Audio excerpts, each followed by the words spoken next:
नमस्कार, मैं हूं आपके साथ अनुष्का। आइए बढ़ते हैं आज की खास खबरों की ओर। कम से कम नीट का एग्जाम तो नीट एंड क्लीन हो, क्योंकि वह भविष्य के हमारे डॉक्टर बनने जा रहे हैं। हमारे स्वास्थ्य की जिम्मेदारी उनके कंधे पर होगी। साथ ही अब अपॉइंटमेंट हो रहे थे तो यह तमाम चिट्ठी लिखने वाले कहाँ थे? भारतीय जनता पार्टी जब से सरकार में आई है, उनका एक एक फैसला अगर देखें तो उसमें आरक्षण के साथ खिलवाड़ हुआ है। आरक्षण की मूल भावना के खिलाफ भाजपा काम कर रही है। चौधरी सुनील यादव, भाजपा जब से सरकार में आई है, उनमें एक एक फैसला अगर देखें तो आरक्षण के खिलाफ था। वह जनता जिसने संविधान बचाने के लिए मतदान किया, उन्हें भरोसा दिलाते हैं कि संविधान पर कभी भी आंच आएगी तो समाजवादी लोग जनता के साथ खड़े दिखाई देंगे। अखिलेश यादव ने किया आज इटावा में press conference, Bharatiya Janata party को बुरी तरीके से धोया।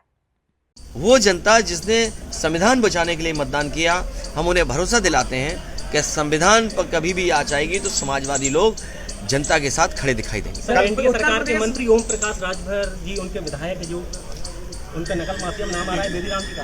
अच्छा, अब सरकार को सब पता है, अब कौन से सबूत सरकार को चाहिए? अब भी सरकार को सबूत चाहिए। विपक्ष के लोग होंगे तो उनके बिना सबूत के, बिना जांच के कार्रवाई, लेकिन अब क्या सबूत चाहिए सरकार को? सोचिए आप, हर चीज़ है।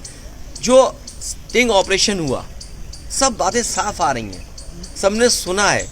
और कोई छोटा चैनल नहीं है, देश का बड़ा प्रतिष्ठित चैनल है जिसके माध्यम से लोगों को जानकारी मिली है। अगर नीट के एग्ज़ाम में इस तरह की खिलवाड़ होगी या तमाम परीक्षाओं में जो खिलवाड़ हो रही है, अभी बच्चे आरओ वाले बैठे हैं, बताओ उनके साथ कितना बड़ा भेदभाव हुआ।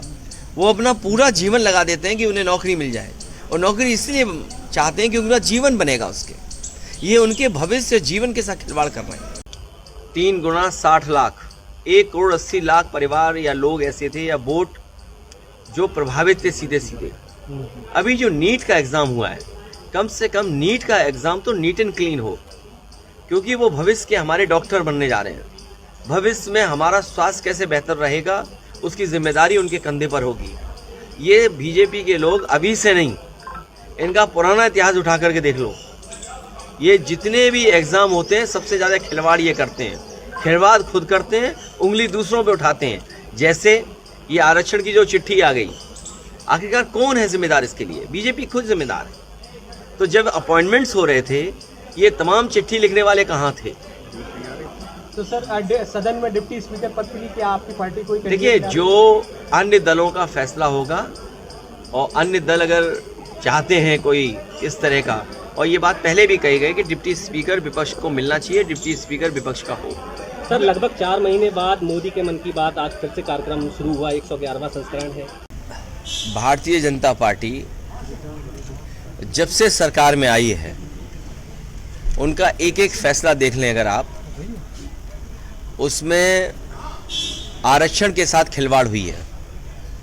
और आरक्षण की जो मूल भावना थी, उसके खिलाफ लगातार भारतीय जनता पार्टी काम कर रही है। जब से दिल्ली और यूपी की सरकार में आए हैं, मैं यूँ कहूँ कि पीडीए परिवार के लोगों के साथ भेदभाव हो रहा है।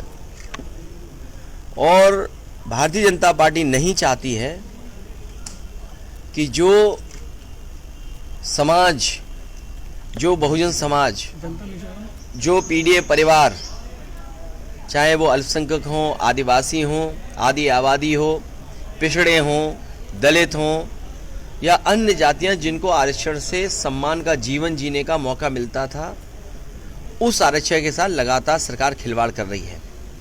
जहां तक पिछले चुनाव में एक कदम बढ़कर के हम सभी लोगों ने मांग की कि जाति जनगणना हो और आबादी के हिसाब से हक और सम्मान मिले, यही हमारा संविधान कहता है।